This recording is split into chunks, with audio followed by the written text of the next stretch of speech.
बहुत similar kind of questions हमने classes में डिस्कस करे भी हैं।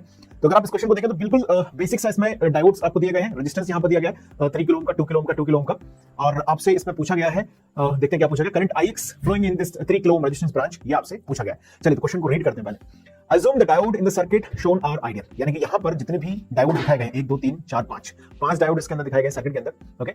और ऐसा बोला गया है कि इनको आप आइडियल मान लें, बहुत बढ़िया, कोई दिक्कत नहीं, इनको हम आइडियल मान लेते हैं। The current Ix flowing through the 3 kilo ohm resistance, इसमें जो करंट फ्लो रहा है 3 किलो ओम रेजिस्टेंस में, वो आपको बताना है, और मिली एम्पियर में rounded off to 1 decimal place.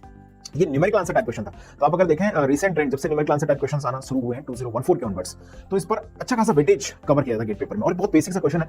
अगर हमने सही से डायोड के प्रिंसिपल्स को समझा है, सीखा है, तो इजीली हम इस तरह के क्वेश्चंस को आंसर कर सकते हैं। चलिए सॉल्व करते हैं इसको। स्क्रीन को पॉज करके आप लोग अगर इसे ट्राई करना चाहें तो बिल्कुल आप लोगों को इसे सॉल्व करने की कोशिश करनी चाहिए।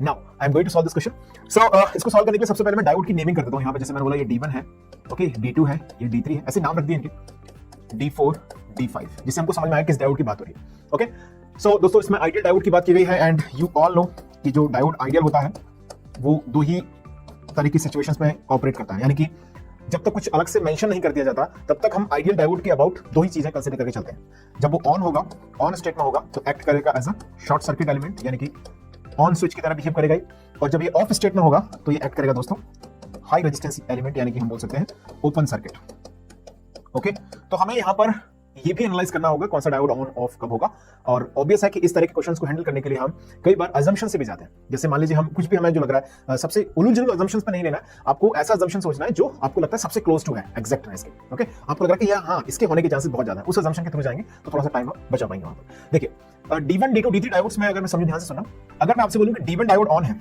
ओके, अब जैसे ही D1 डायोड ऑन हुआ, ध्यान दीजिएगा, it's very simple question, D1 diode जैसे ऑन होगा तो ये शॉर्ट सर्किट हो जाएगा, मतलब हम ये बोल सकते हैं कि यहाँ का वोल्टेज हो जाएगा 15 वोल्ट, ओके।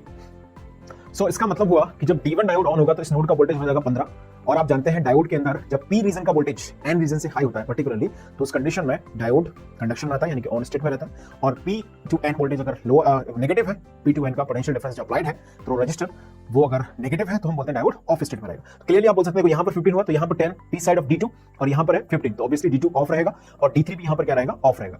यानी कि जब अगर हम D1 को क्या मान के चलें, ऑन मान के चलते हैं, तो ये बाय डिफॉल्ट कंडीशन आते हैं कि D2 D3 क्या हो जाएंगे, ऑफ हो जाएंगे, ओके। ये assumption that's absolutely correct, okay. लेकिन स्टिल आपको लग रहा है कि कुछ और अगर हम कंसीडर करके चलते तो क्या होगा, ध्यान दीजिए। मान लीजिए आप ये मान के चलते हैं कि D2 ऑन है, ठीक है, सबसे पहले आपने चलो सोचा D2 ऑन है, तो बाकी दो की सिचुएशन देखते हैं क्या होगा। देखिए हमने बोला D2 ऑन है, मतलब ये शॉर्ट हो जाएगा यहाँ से, यहाँ पर 10 वोल्ट आ जाएगा, करेक्ट है।